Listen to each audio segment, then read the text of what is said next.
Hi people. Um, so I'm gonna make a video because right now I'm not feeling very good. And I think that's a great reason to make a video. I've been kind of in my own sovereign, sorry, little world in the past few days. Kind of just like going around navigating systems, a lot of bureaucracy, and it's been really lonely actually, because it's very impersonal, and I'm hitting a lot of negativity in this process. So, update on what's been happening is I left Vietnam. Before that, if we go back, I was working. Let's go back a bit far back. So, I was in Saigon.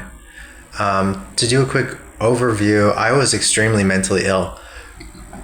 I was suffering through this kind of melancholy, this ennui, this feeling of suicide. I was extremely suicidal. I just woke up and I just couldn't stop thinking about, even, I had good things in my life. I had money, I had a good job. I was still suffering mentally through some things that you might understand as like midlife crisis and, realizations that, things are impermanent, and trying to process that as myself through that for years. So it was ongoing. And also just like a bit despair, just like, well, what is this all going to add up to? I don't really have any social security. I'm in a country in which I'm, a privileged guest, but I'm a guest. So there's this huge anxiety about this future project that, I don't know, it just haunts me. And so anyway, I was in a really bad place for a while, and then I was just like, okay, I need to get out. I am suffering so much and I'm having breakdowns. I'm medicating way too much, and the medication just ended up creating more problems. So I left and I went to Da Nang, and I went to Da Nang for about 5 months. Probably in that sense, though, karma was, haunting me. And I was still working through my mental illness.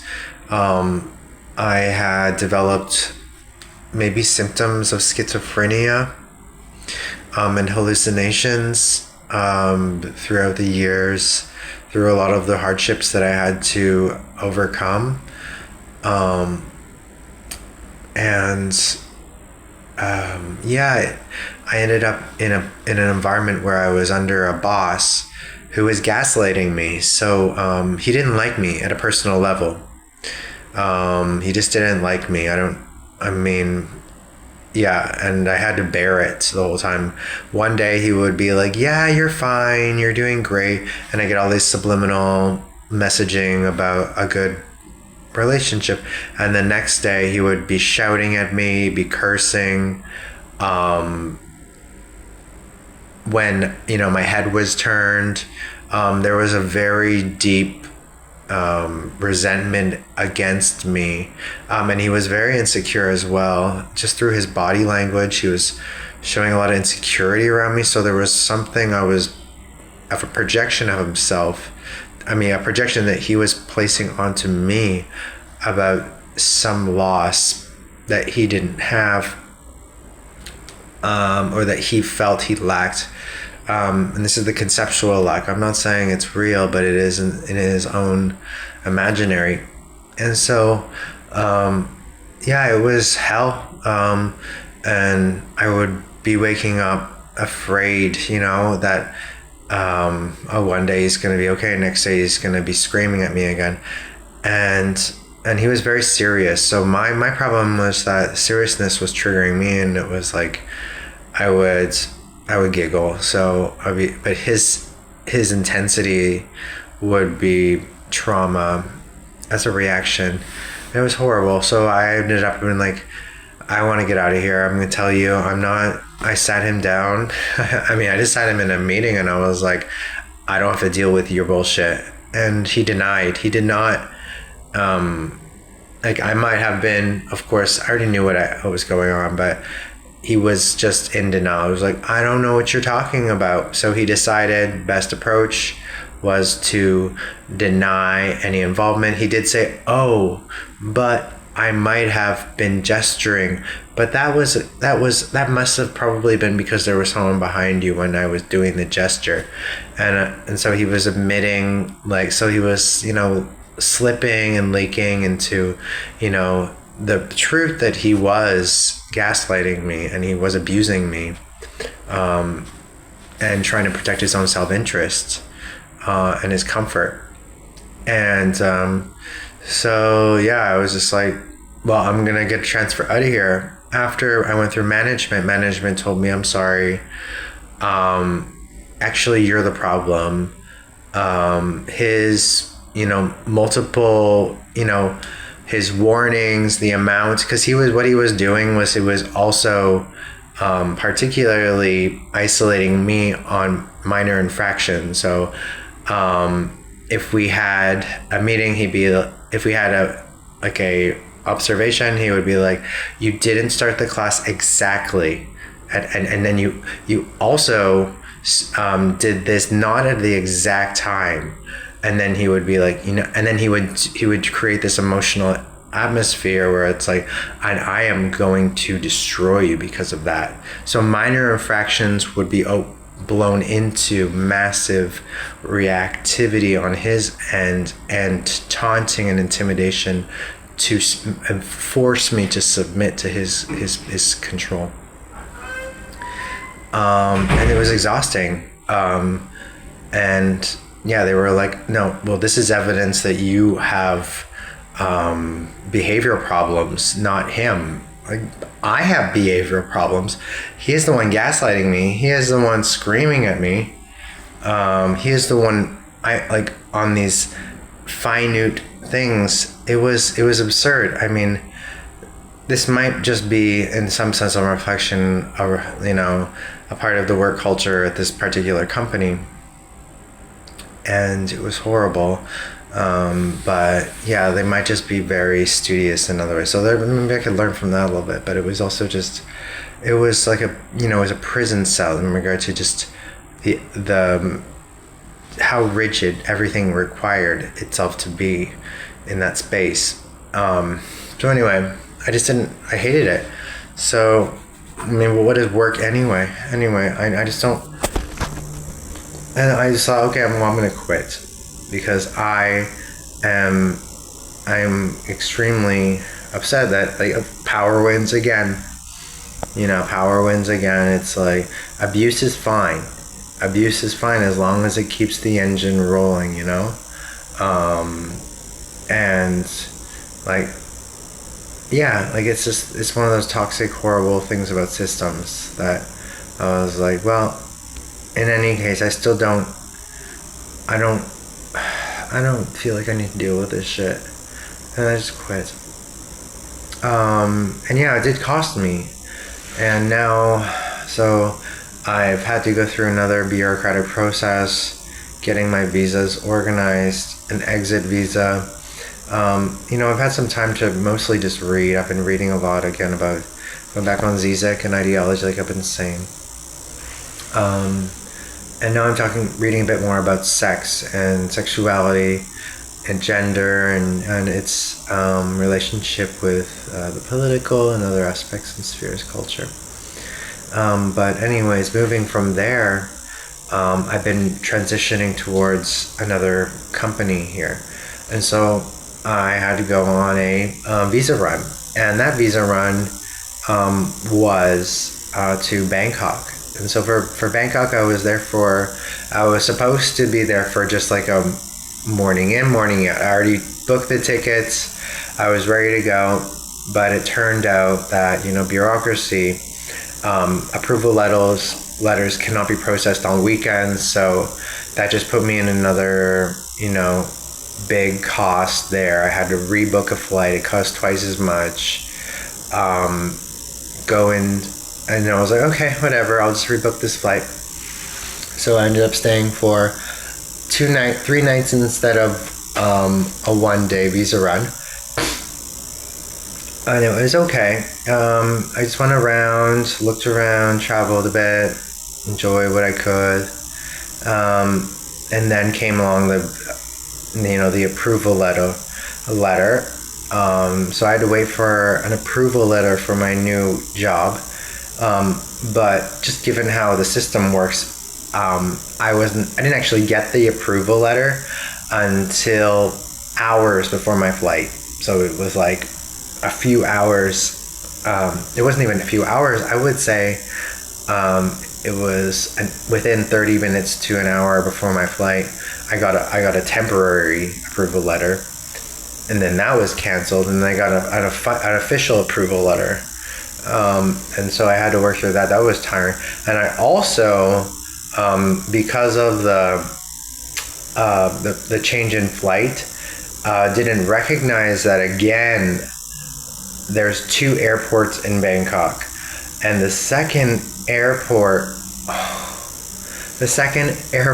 I had to go to the second airport. So I just noticed I was here at Suvarnabha Bhumi, whatever it's called, Suvarnabha Ledidu. Sorry. And I was like, my flight's not here. And then I was like, oh, this is it again.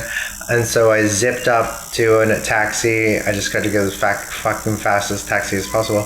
Jumped on the fucking taxi. Went down the fucking road fast as fucking possible. Flew down that road. The guy was just like flying down. It's fine. So anyway, I end up there. Everything was chill. It's like, yeah, have a coffee. My God, that was stressful. Go to the airport. So I'm already tired and stressed. And I go to the airport, have my approval letter. And I'm like, okay, I guess this is it. Like, cause usually what happens, you get a visa, e-visa, you just go to immigration. No, it was wrong. What happened was I was supposed to get my visa stamped. And this wasn't communicated to me by the HR team. So I walked into the line, gave the immigration my approval letter. They looked at my visa. It seemed that what they did was they looked at my last job, the one I was leaving in Da Nang, and they looked at my visa and they assumed that it was. I guess they looked at it really quickly and they're like, okay, it's the same. So they made a mistake too, and they passed through the old visa. So I was like, I didn't know what was going on. I was like, okay, I guess this is it. I guess it's done. Boom, left. And then I go back to my room, my room in Ho Chi Minh. I was like, yay, I'm okay now. And I jump on a bike and I got a message by the HR and they're like, did you get your business visa? I'm like, what do you mean? And it was like, my heart was like, there's another problem here. And so, my God, this is so tiring. I was like, I think something happened.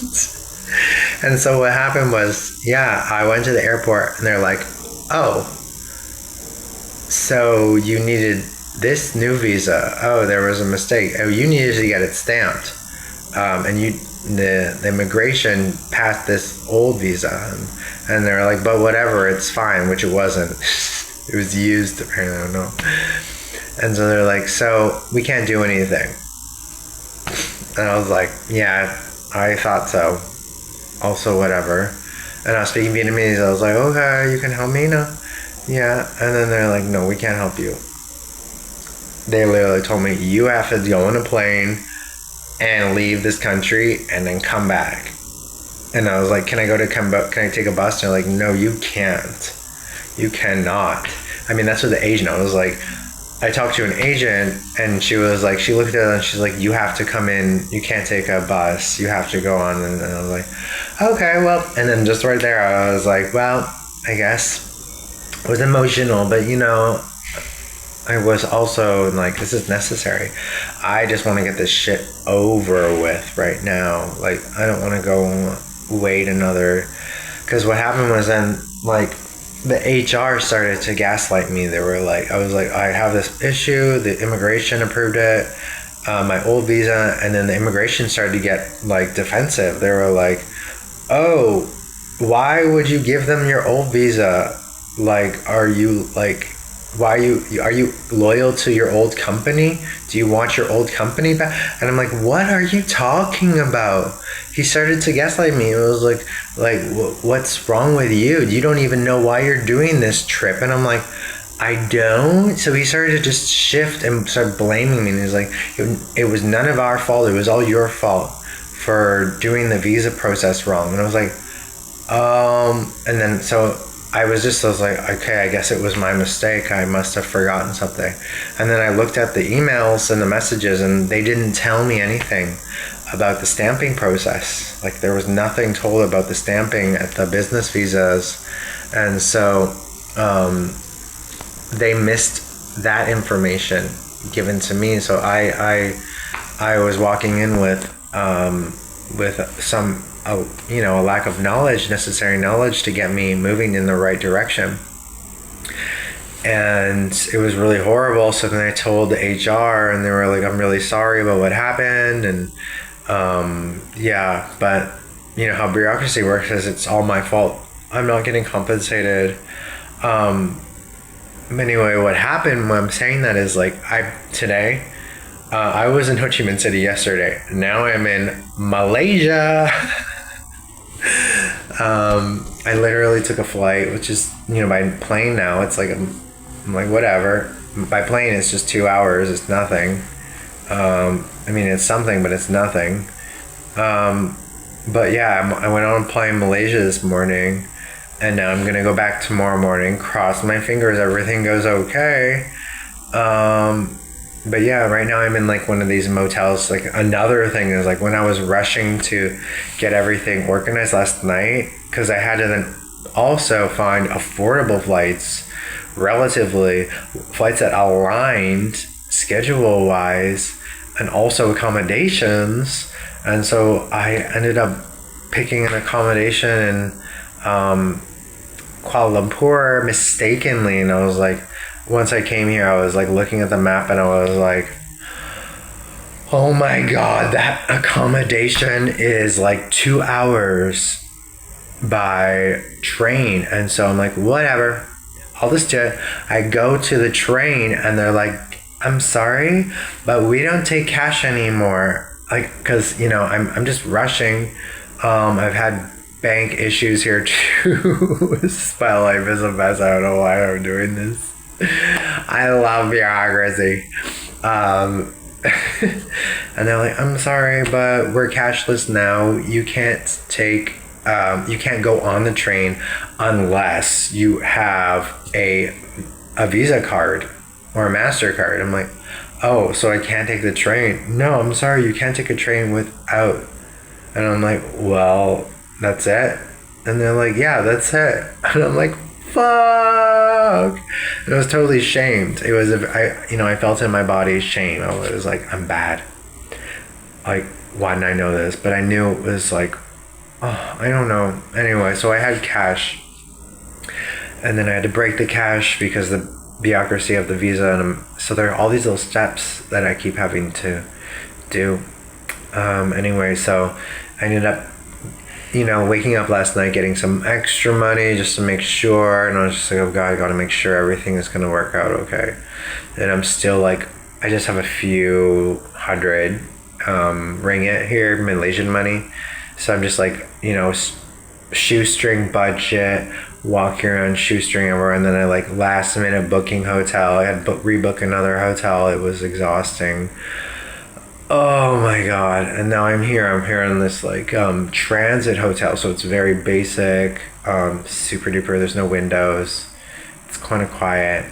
Very interesting cultural makeup here. I really think it's an interesting country, other than the LGBT hatred. Like, that's what I mean about what often happens is, like, in order to maintain consistency of its own contradictions, a body of some sort, if it's going to be a nation, if it's going to be a person, if it's going to be a social group, tends to center its contradictions and antagonisms on a vulnerable person. And in the sense of Malaysia, what makes me, enraged and very angry about Malaysian politics is they've decided to, and I think it doesn't, I'm not here to target, I'm not somebody who condemns religion, as I see